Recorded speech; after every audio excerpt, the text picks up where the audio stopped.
Good evening all, and welcome. Before the video begins, you need to know that this month I am hosting a mega giveaway. So listen up to hear how it works. There are 9 surprise mystery boxes up for grabs. A new box will be up for grabs every 3 days. To enter, all you need to do is leave a comment, a like, press the little bell icon and be subscribed to Mortis Media. However, there is a catch. You have to have left the like and comment on each video that came out within the 3 days in order for your entry to count. Today is day 1 for the second box, so be sure to tune in tomorrow and the day after for a chance to win. There is also going to be a handful of consolation prizes to those of you who didn't win the box, and will only be eligible for those of you who have commented and liked every video in May. The winner of box 1 will be announced at the end of the video. Is it you? Best of luck everyone, but for now it's time to get comfortable and let the darkness take control. This starts off very cheesy, but it is all true. One dark and very stormy night at the hospital, I was working with a new CNA and training her on how things run around the hospital. Basically, she needed to know how to help me, the nurse, and how I did things. Well, we start to walk down one hallway, and we both are paralyzed in fear, because we see a dark, malevolent looking figure at the end of the hall by the exit sign. I take off running, and she follows. We scream and talk about what we saw, and she swears she saw a fog around the entity.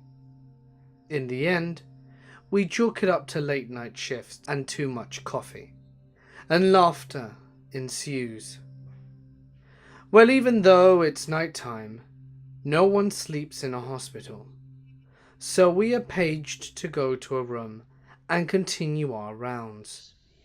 We carefully look down the hallway and see nothing is there. We do our work with a patient, and as soon as we step out of the room, there is the scary shadow man at the end of the hall. We scream and take off running. I called security, and they come up to check everything, and of course nothing can be found. But then we hear an alarm start to go off in a room, so we bolt in there. It's the room at the end of the hall where the figure was.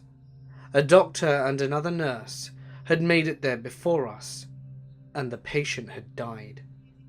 Now, this was a stroke patient who was paralyzed and could not walk.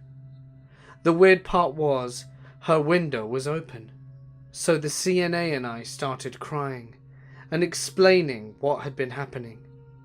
The doctor requested security play back the video of the hallway to make sure no one hurt the patient. In the video, we could all clearly see a dark shadow that never disappeared. And yes, it did look like it was surrounded by fog. Right before the patient alarm went off, the shadow vanished. Now everyone claims this was the angel of death. I don't know what it was, but I'm glad that I don't work there anymore. My mother used to work housekeeping at a nursing home. She would often take my sister and I to go visit some of her co-workers or the old folks. One of my great aunts also lived there too, so we would visit her as well. But she is not involved in this story. I was maybe 5 or 6, and my sister was 7 or 8. This nursing home was always incredibly dark, despite having huge skylights and floor-to-ceiling windows in every wing. Even from a young age, I knew this was a place of death. From the decrepit frail bodies gathering around the wood-panelled television, showing Lawrence Welk Returns, to the black enamel tree of life that they hung in the wall of the lobby, where every little bronze leaf was engraved with the name of a patient who died there, and the overwhelming smell of urine and sickness. Regardless, my mother is an upbeat and chipper person who loves old people. Even now in her 60s, she doesn't consider herself an old person and loves to volunteer with the elderly. So, in spite of the aura of decay coming from her workplace, she thought it was a wonderful place to show off her children. So we'd visit her along with my dad on her lunch hour during her weekend shifts, and also were forced to go to Mass with her on Sundays, as it was a Catholic facility. Afterward, we'd mill around on her break before she went back to work. Anyway, one day she took us down one of the wings of the facility to greet one of her co-workers. The two of them chatted, my sister hanging with my mother, while I just amused myself by wandering. Everything was completely normal, except for the woman in the room next to us. I didn't look in the room, but I could hear a woman shouting, "I'm in pain," over and over again. Her voice echoing like the wail of a cat, mixed with the voice box of a doll who needed its batteries changed. I asked my mother, "Shouldn't we do something about her?" My mother replied with, "No, she does that all the time, 24 hours a day." So, that was the day I learnt that oftentimes stroke or dementia patients can have almost tics, where they repeat certain words or phrases due to their conditions. Cut to about 10 years later, I'm working dietary at the sister facility to this nursing home, an independent and assisted living facility. Our two facilities were connected by a wing, so staff could travel between the two, as well as patients if they were able. When I worked there, I made the trip many times to the other facility's kitchen. It just so happens that this was the same wing where the shouting woman used to live, but I didn't remember at the time. I walked through the wing and heard a distant, "I'm in pain," repeat a few times before it trailed off. The facility has a policy that all patients must keep their door open, so I poked my head into a few rooms where I thought the sound was coming from, but it was empty. No patients currently living in it at the time. Beds were made with no decorations on the wall. Nothing. Confused, I walked out and met immediately with a nurse. "Oh, hey, Janice.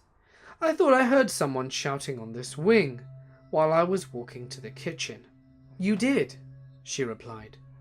She pointed to the lights next to the door, and the call light was on. I didn't trip it or anything. I wasn't even near it whilst I was in the room. She explained, "Occasionally, people will hear a woman shout, 'I'm in pain,' and the call light will go off, so we have to go in and reset it. It happens every couple of weeks." I worked in a surgery centre after hours with one other employee. Tons of weird stuff happened there, but by far the most frightening was the following. We were in the post-ops area, shutting things down for the night. My co-worker comes to find me a few rooms down and asks if I just walked by the room that she was in. I say no, that I've been in here for a few minutes, and ask why. She then says she saw someone out of the corner of her eye walk by while humming and wearing scrubs. A few minutes later, we were together and started to walk around out of the post-ops area after everything was shut down and all the lights were off. We hear a strange noise, turn around and see the main row of hallway lights turn on. They require a switch and are not motion censored. We kind of freak out and she yells out, "Okay, who is in here trying to scare us?" We then proceed to walk towards the hallway and check all the rooms in it. Nothing. So we proceed into the product receiving area and notice that the room and hall had its lights on too. Those are motion activated and we hadn't been in there all night. Those lights turn off after 5 minutes of no motion. She goes left and I go right towards the exit door that leads to the parking lot. In the door's window, I see the reflection of my co-worker and also the reflection of a woman who is standing and facing the wall right next to my co-worker, literally 2 feet from her. I freak the hell out and go sprinting back into the post-ops area. She follows me screaming, asking what the hell is going on. I told her what I saw, and we got the hell out of there. I also had a bathroom door slammed shut all by itself in that post-ops area, and the emergency call button to be engaged, with nobody inside. So I am a paramedic, and I get to deal with what people call the fun ones, meaning they hate you a lot and don't want your help even though they could have a knife sticking out of them. So I had to deal with this one girl who would decide to run away from home because she didn't like her living situation. I would often have to come out to her house and do what we call a wellness check to make sure everyone was accounted for and wasn't in any kind of distress. It was just another day at work, and surprise, surprise, we got a call over the radio saying, "Medic 42, please respond to a call at insert girl's address here for seizure-like activity." This wasn't uncommon, because this girl had seizures, something fierce, and didn't know how to handle them very well. So that's when we would get called out to assist her. I looked at my partner, who was already getting up, and I said, "Let me guess.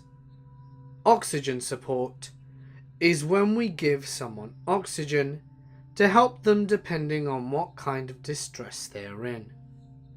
We were only about a 4-minute drive away from her house, since she lived around the corner, and when we got to her house, we saw the police were already there, and one of the officers walked up to me and said she was gone and nobody knew where she was. This was odd, because she had just sent the police a message saying for us to come out, not 5 minutes ago. The officer told us that we needed to get out and look for her, since she was a risk to herself. You know, one of those kind of people who shouldn't be left alone for too long. I wasn't too happy to have to run around the door for someone who wasn't even there. I told the officer that we would look for her, even though I didn't want to, since there was so many better things that we could be doing. I told my partner that she couldn't have gone far if she was messaging us. She had left her phone at the house. So we set out and started searching for her. We looked up and down the side streets, and after about 10 minutes of looking, we couldn't find her. So we decided to alert other medics in the area to be on lookout for this girl. I thought for sure we were going to find her soon, since she's pretty famous in our small town and everyone knew her very well. That night came and gone, and we still couldn't find her. It was our turn to come back on shift, and we were still searching for her, but something in my head was telling me that we wouldn't find her alive. The thought that made me cringe, because dead people are not something that I like to deal with. I also knew that we have bears around here, and it's spring, so they would have been coming out by this time. I've responded to bear attacks before, and let me tell you, there is nothing fun about a bear attack. Trust me. A few days later, we get a call saying she was found, but she was badly hurt. Of course, we got up and quickly set out code 3 for where she was, since it was only about 20 minutes away. Let me mention that I am a specialized paramedic who deals with more complicated situations, so this was my area of training. We get there, and she was in the woods, so we had to take a cart to get her, because I was told she was in a creek somewhere in the woods. When we got to her, I thought, damn, how is she still alive? Her face was all torn up, and she had lost a lot of blood, to the point where she looked like a sheet of paper. We worked quickly to get her on a spine board, and up to our ambulance so that we could transport her, since the hospital was now an hour away, and I wasn't sure if she was going to make it or not. On the way up, we managed to get lost in the woods, and let me say carrying a 100-pound girl plus 30 pounds of respiratory stuff up an incline is hard, so the process was slow. Once we managed not to get lost, we were able to quickly make our way back up to the ambulance.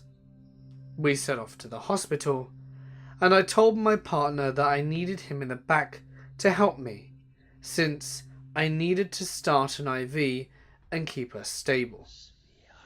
She started to come around once we gave her some fluids, to the point that she was able to talk to us.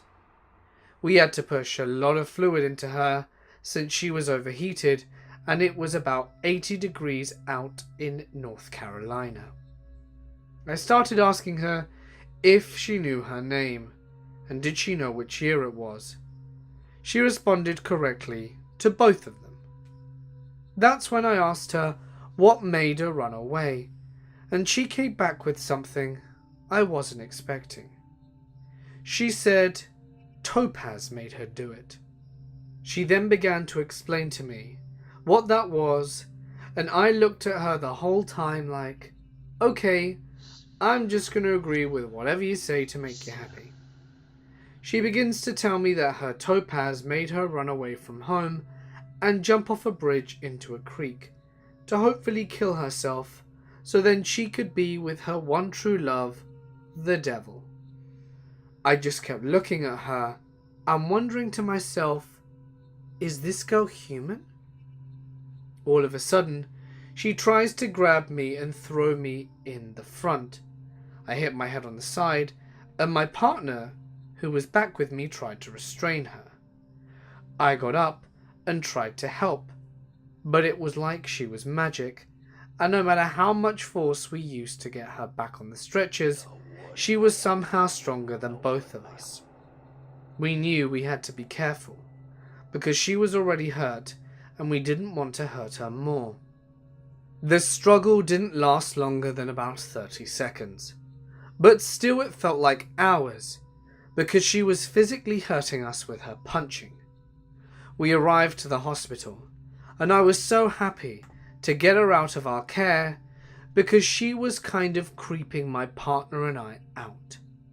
As I was making the report, all of a sudden, this girl comes out and started destroying the ward. She even took out her IV and started pointing it at people. Of course, she was restrained by security, which took about 7 or 10 of them to take her back into the room where she was restrained to her bed.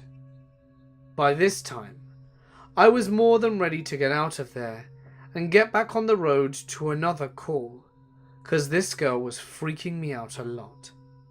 I did wonder if I would see her again, because that was the 3rd time in a row I saw her that month.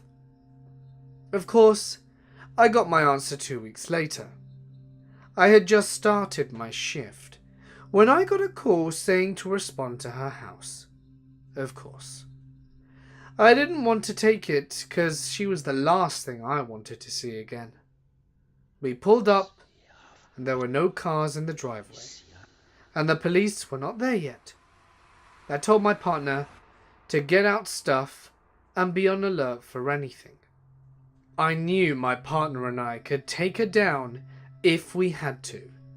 Since my partner John is about 170 pounds and 6'2", and we were dealing with a 70 pound 5'5" chick. We knocked on the door and there was no answer. Our dispatcher told us she said to break down the door. So I had my partner kick in the door. I knew where her room was, so I rushed up there and found her lying face down on the floor, ashen white. I knew we had to act fast and forget about what happened before, because this was something different. I took her vitals and they were not remotely normal, very slow, and soon the cops showed up, and they contacted her parents while we quickly checked her out and got her loaded into the ambulance.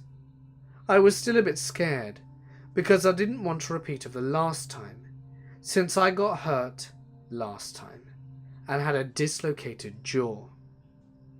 On the way to the hospital, she was a lot nicer and telling me about her life, about how stressful it was.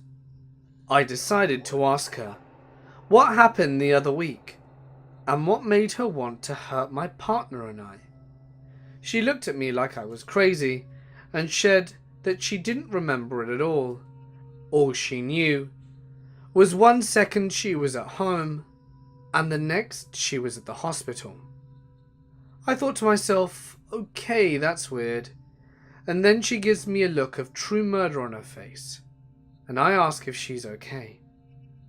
She starts crying and crying until she was almost screaming. I tried to comfort her, and no matter how hard I tried, I couldn't get her to stop. It went on like that until we got to the hospital, and that's when the nurses took over her care. About a month went by and I didn't get any calls to her house. But one day, I got someone who wanted to speak to me about something. I wondered who it could be, because it was rare for that to happen. I walked out into our main office waiting room and saw the girl was standing there. She looked a lot better. She didn't have her long messy hair. It was cut short and well kept.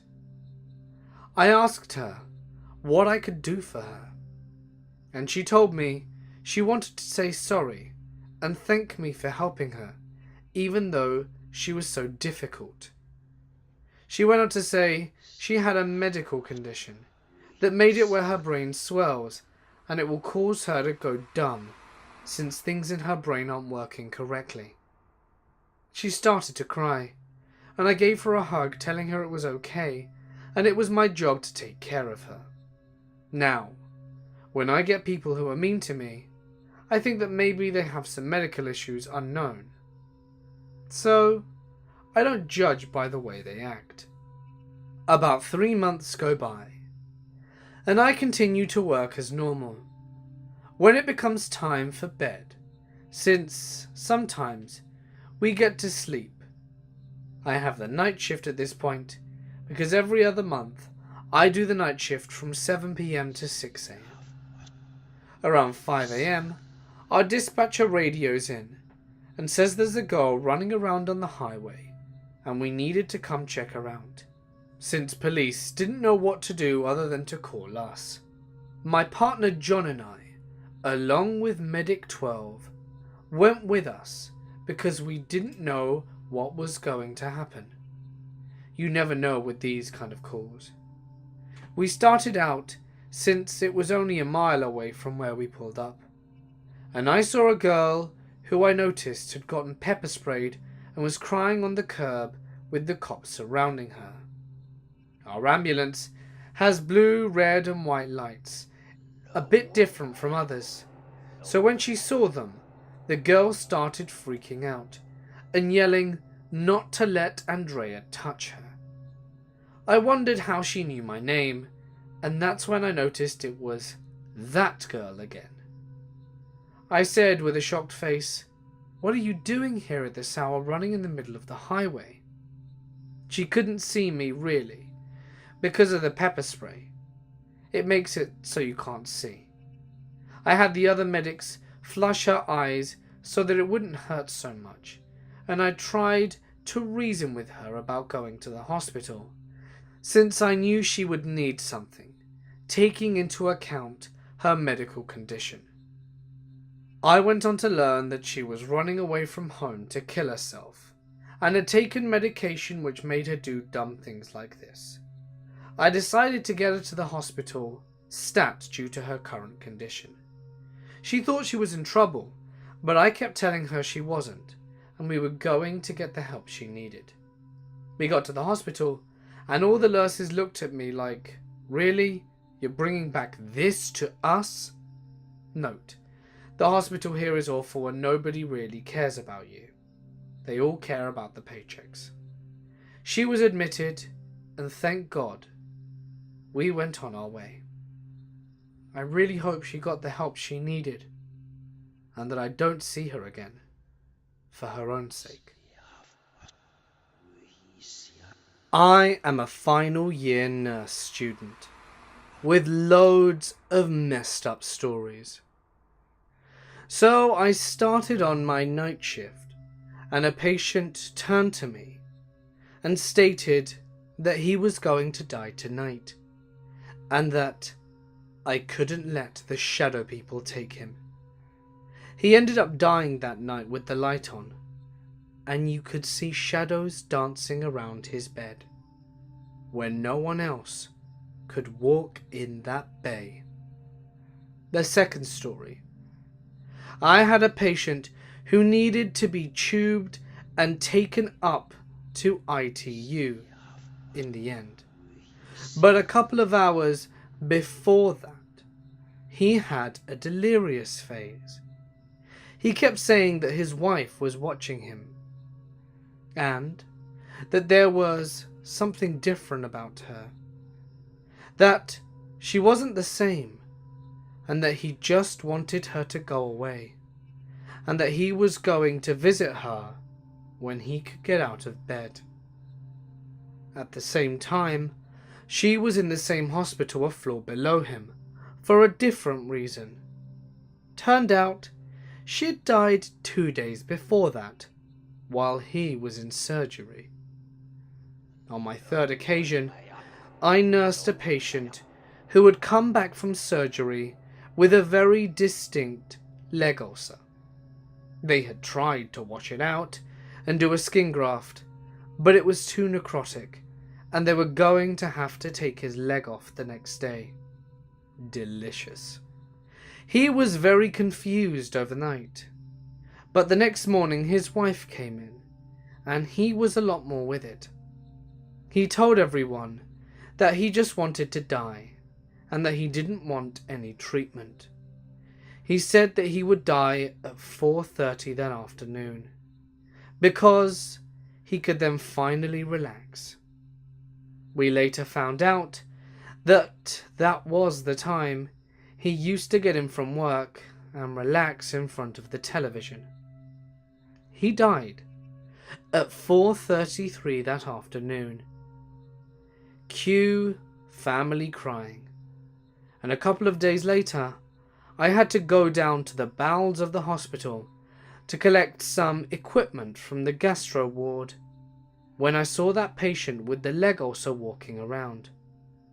He turned to me and smiled, before walking through a locked door. On this fourth occasion, it was the first time I saw a dead body. No one told me that when you close a person's eyes, they don't stay shut like in the movies. They can spring back open. Cue me washing this person's chest after having closed the eyes, to turn around to see him staring at me because his eyes had reopened. I screamed like a little girl, and everyone came rushing in. On this fifth occasion, I got called overnight to a patient's house. When we arrived, we found a paramedic crew there because the patient was vomiting fresh blood. They ended up leaving because he was dying, and there was a DNAR in place, so legally they couldn't do anything. We stayed and watched him, and comforted the brother and watched him as he died, vomiting more blood and shitting himself constantly. All in all, it took him about an hour and a half to die from liver cancer due to alcoholism, and it was very uncomfortable and undignified. But as no one had informed his brother about funeral arrangements and body pickup, he had no one to call to collect his dead brother, and we had to leave a grieving brother with his last relative's lifeless body in the next room until a funeral parlour opened 3 hours later just to sort it out. I have another story. Whilst on HDU, we had a toilet which the buzzer liked to go off on its own, but patients used to avoid that bathroom, saying that they saw things in there. I didn't think anything of it until I went in there to answer the buzzer. There was no one there, and the door locked itself behind me. Pretty hard to do, seeing as the door locks only work from the inside, and you have to call the maintenance man to unlock it from the outside, seeing as he is the only one with a key. Have you ever been so desperate for pain relief that you would try anything? I know someone will understand.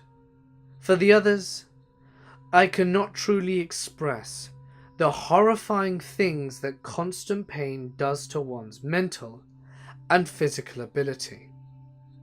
My first encounter with this type of pain was back in early 2016. I was working as a company representative.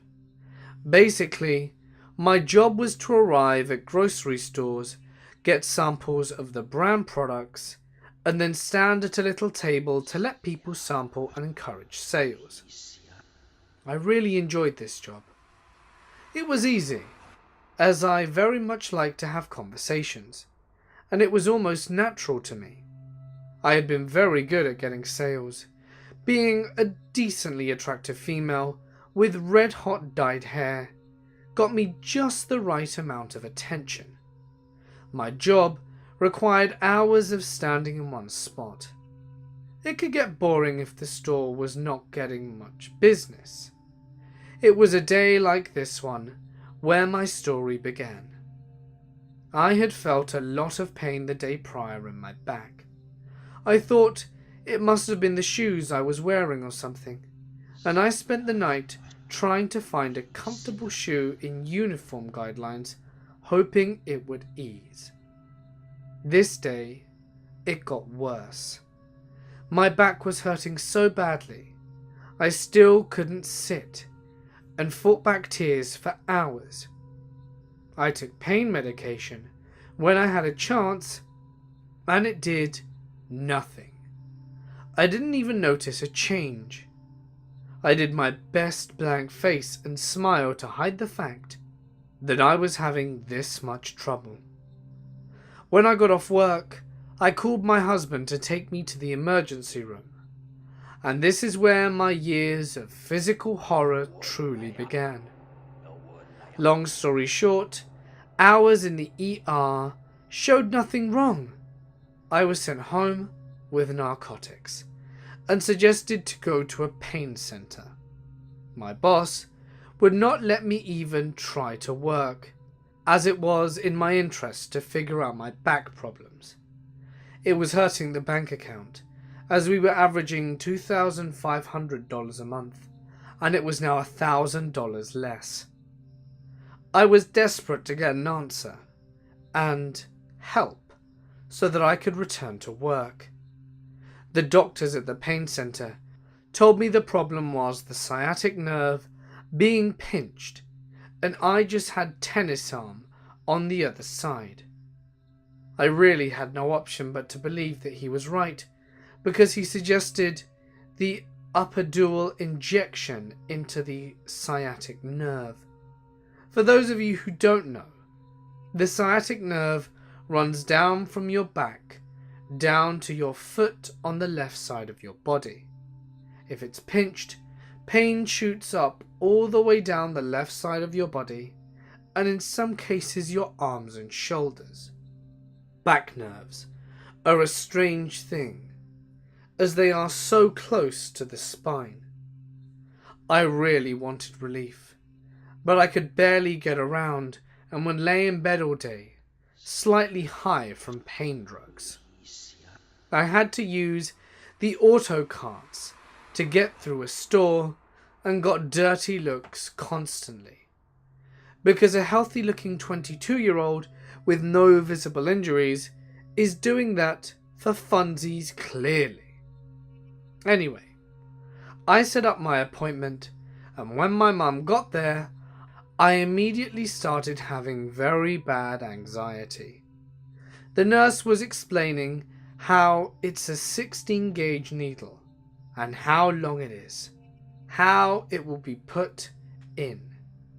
I didn't catch anything past 16 gauge and over 5 inches long, and she noticed and got me a fairly high dose of anxiety meds that dissolved so that it would calm me down.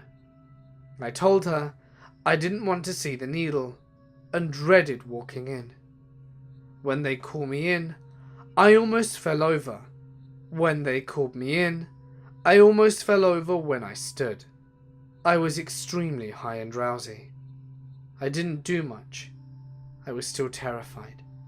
They had me lay face down, feet on the floor, and proceeded. At first I thought, okay, this will be over quickly. It just kept getting deeper and deeper in my body.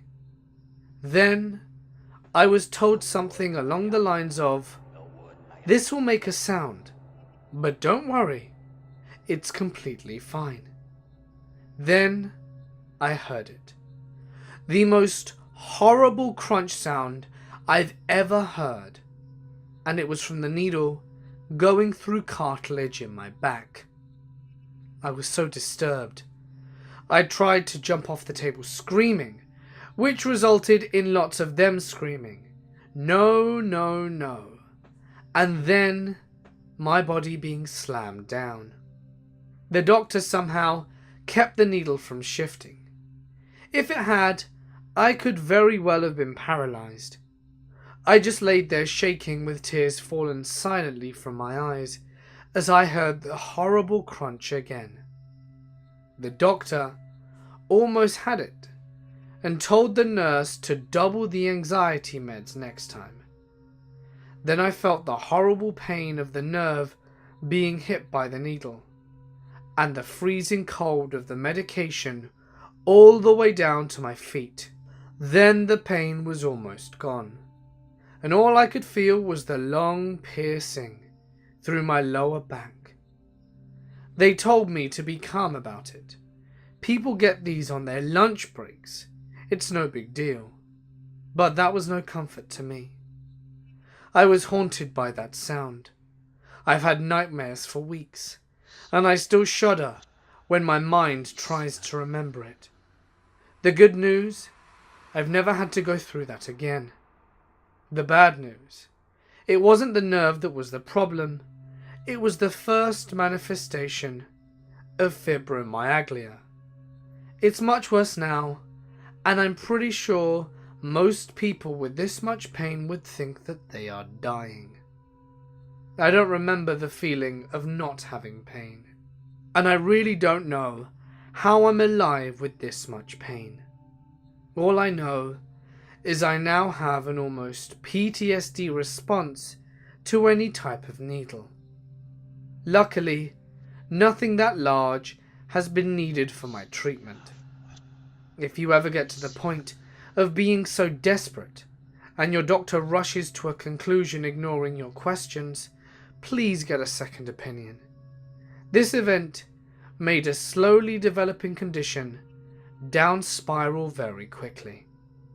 I don't know how people have done this on their lunch break, but I'm glad I will never need to again.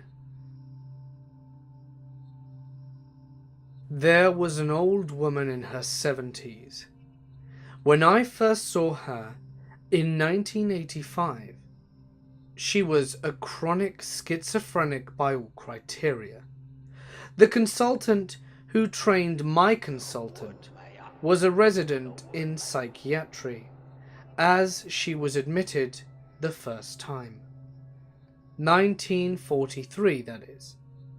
I found it rather strange that my consultant would never ever prescribe her any medication.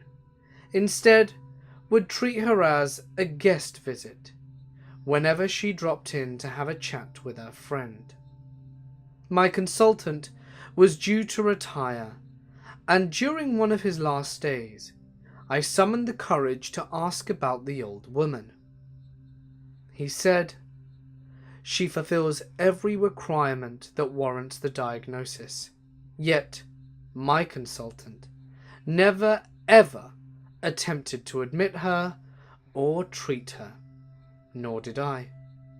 You must never as well." The answer was unexpected. He must have read my complete shock.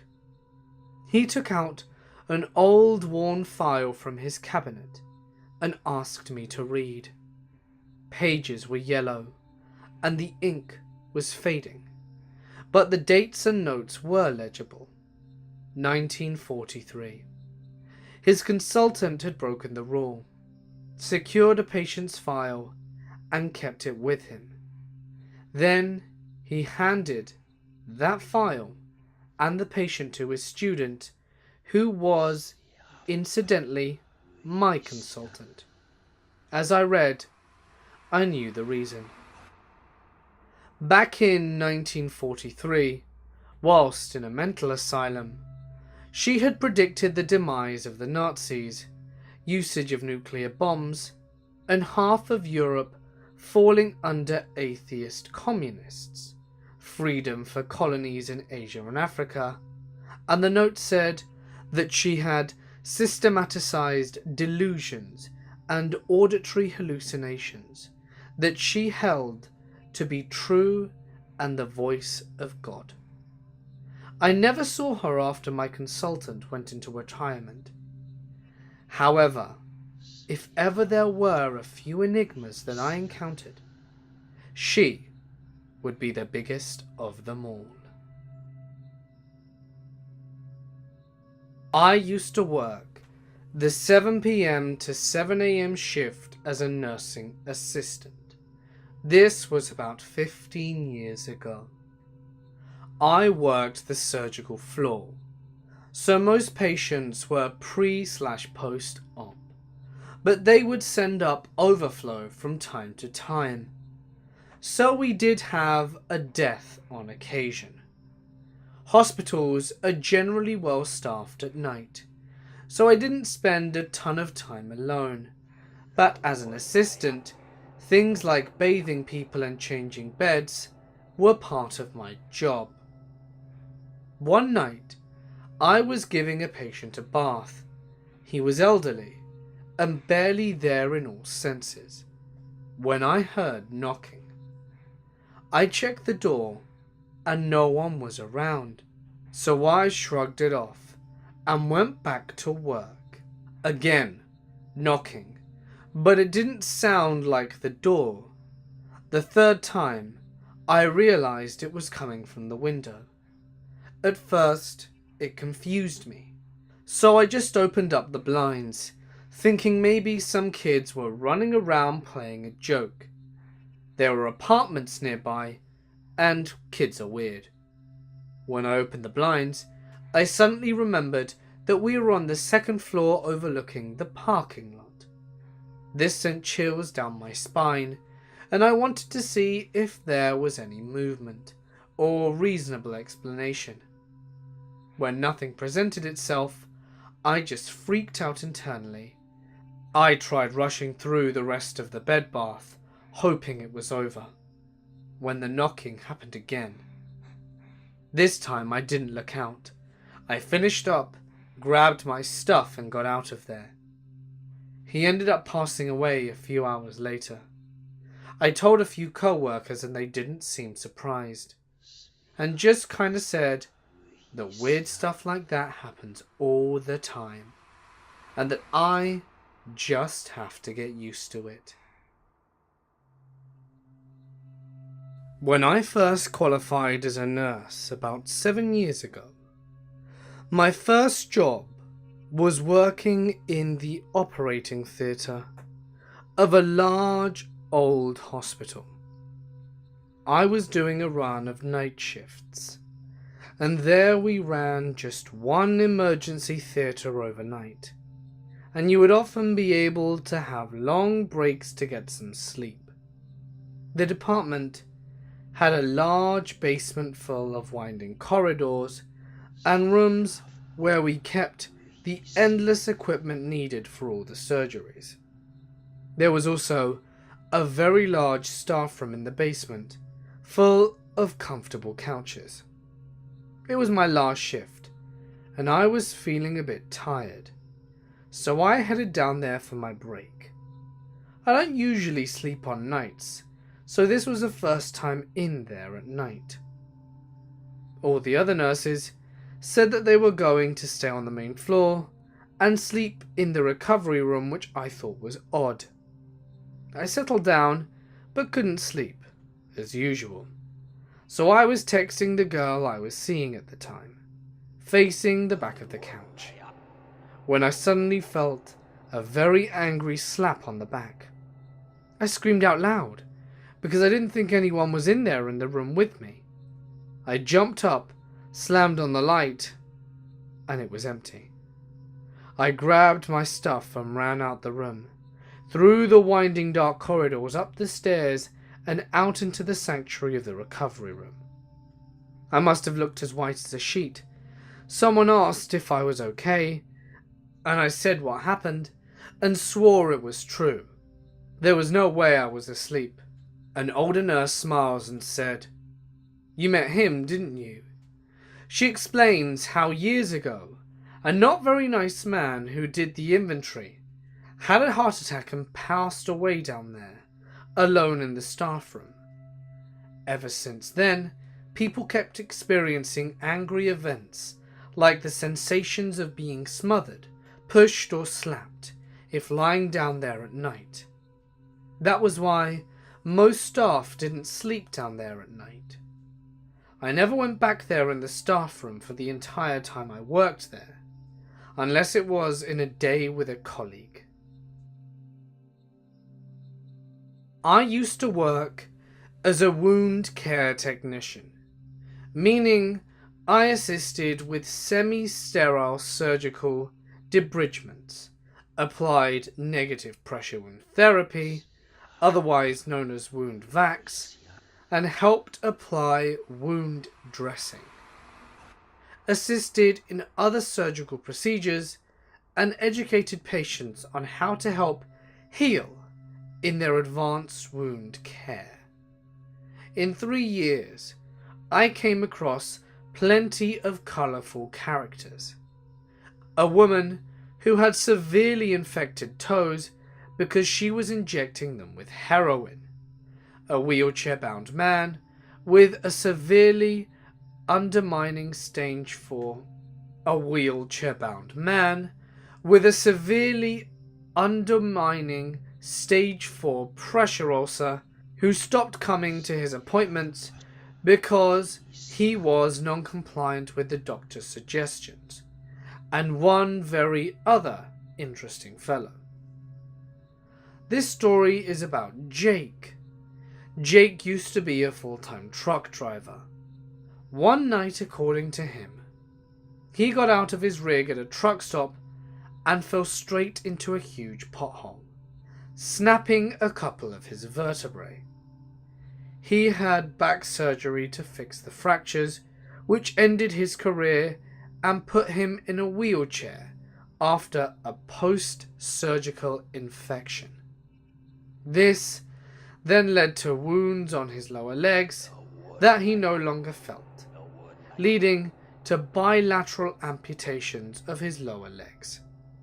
Due to the massive amount of opiates he was then prescribed, out of guilt, pity, or maybe a sense of duty, Jake became one of the worst addicts I've ever met.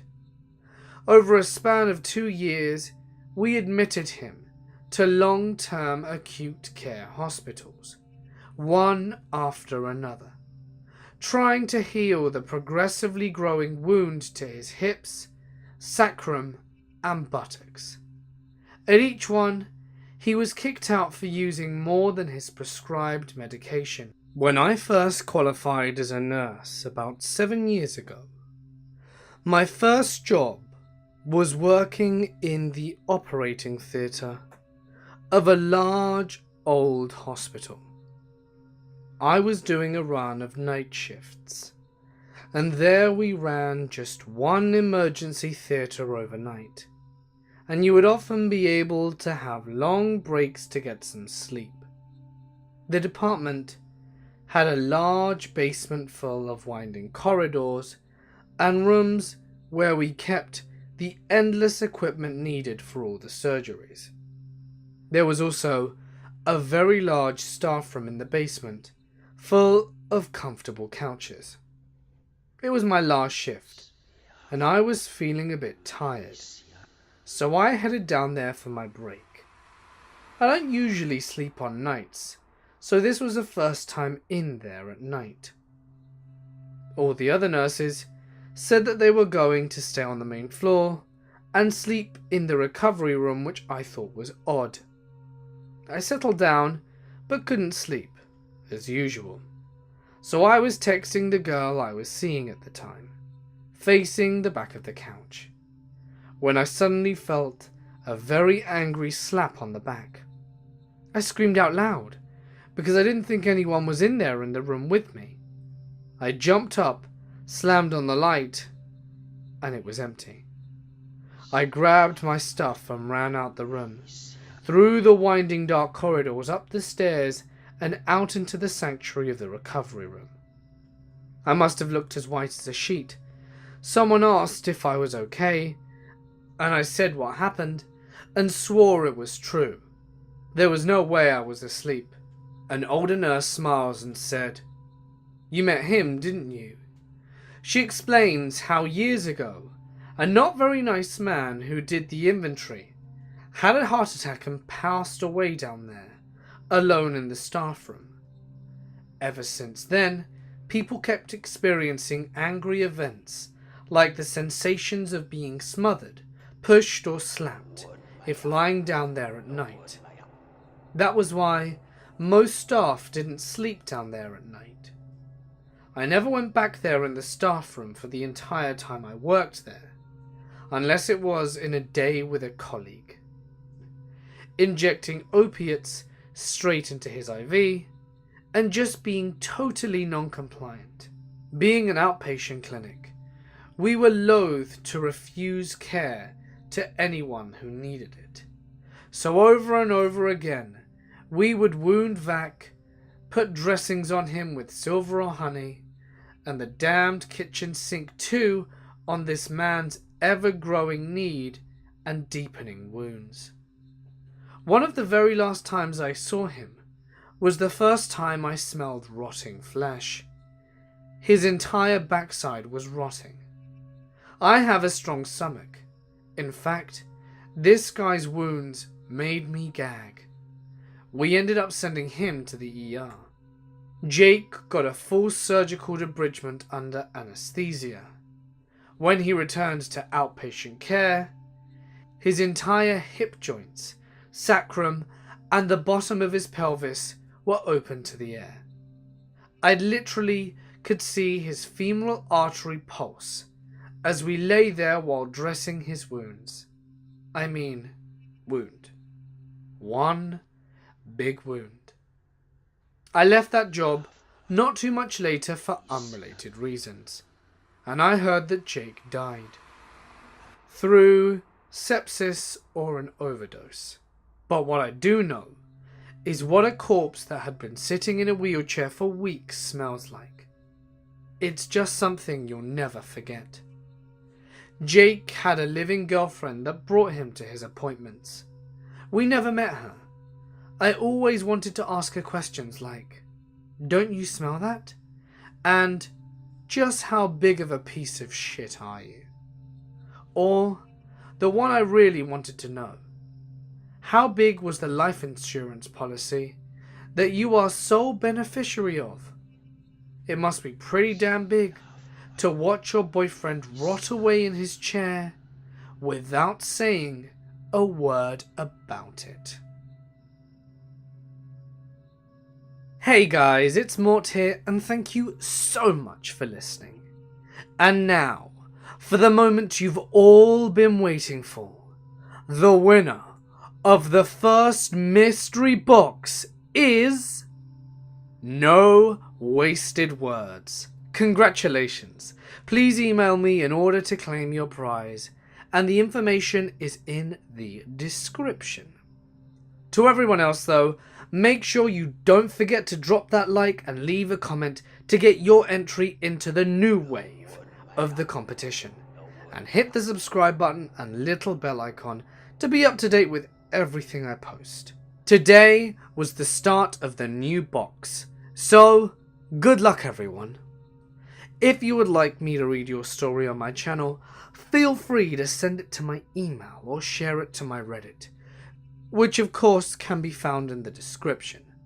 Please make sure to include as much description and punctuation as possible to maximize the chances of your story being read. But anyway, for now guys, I'm going to sign off. Stay awesome, and I'll see you in the next one.